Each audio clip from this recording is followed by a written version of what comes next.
Tiga hal. Kalau Anda mau berkelimpahan secara materi uang, ingat kita butuh buat memberi. Kenapa? Kita harus mimpi besar supaya bisa dibagi-bagi. Kenapa kalau mimpinya kecil, buat diri sendiri aja kurang. Mau kan menjadi manfaat?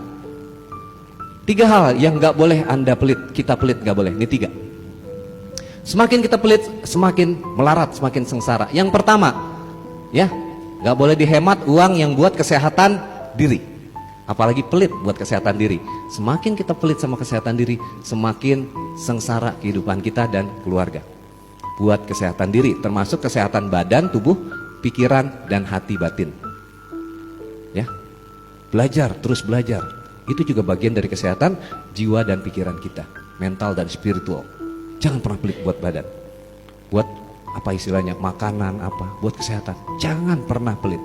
Yang kedua, jangan hemat apalagi pelit uang yang buat orang tua kita.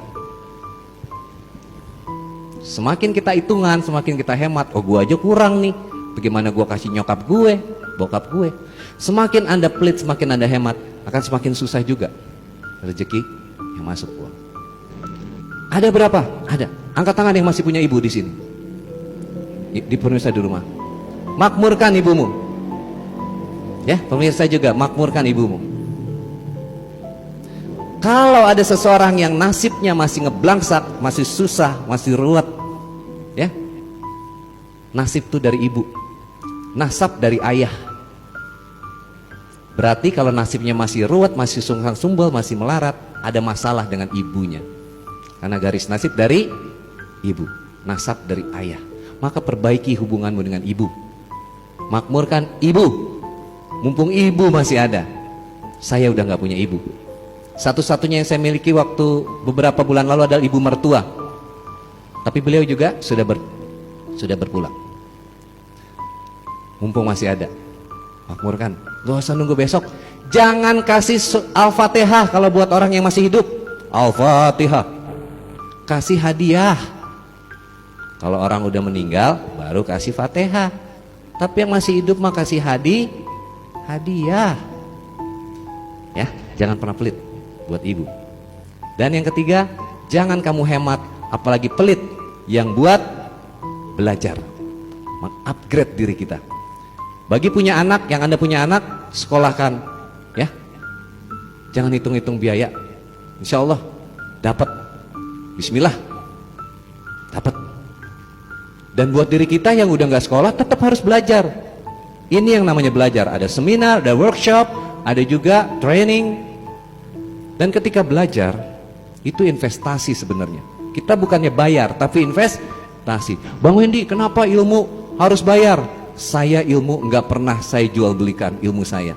Saya belasan tahun, puluhan tahun ilmu saya ilmu barat dulu, baru balik ke ilmu timur kita di leluhur sini.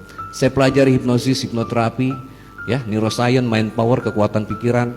Setelah saya rasa cukup, saya kembali ke timur. Bukan cukup belajarnya, lumayan, ya kan? Ya, saya kembali ke ilmu timur, berguru kemana-mana, sehingga saya ketemu dengan ayah guru. Alhamdulillah. Jadi teman-teman, ilmu itu nggak akan yang kita bahasanya bukan kita beli, tapi kita investasi. Itu nggak akan pernah hilang. Maka bayaran saya bisa mahal, ya karena saya punya ilmunya. Tapi ilmu saya nggak pernah jual belikan. Kalau dibilang ilmu Bang Wendy mahal, enggak. Ya memang mahal, karena Anda mahal, Anda berharga. Setuju? Tapi bukan ilmu yang saya perjualbelikan. Ilmu itu adalah punya Allah, titipan Allah. Ilmu ini bekal saya di keabadian. Yang saya tidak boleh kasih murah. Anda juga begitu kalau punya ilmu sesuatu. Ada dua hal, ekspertis dan waktu. Ekspertis itu keahlian Anda. Anda bisa ahli di bidang ini, itu perjalanan puluhan tahun, betul? Dan itu nggak boleh dikasih gratis sama orang. Murah aja jangan.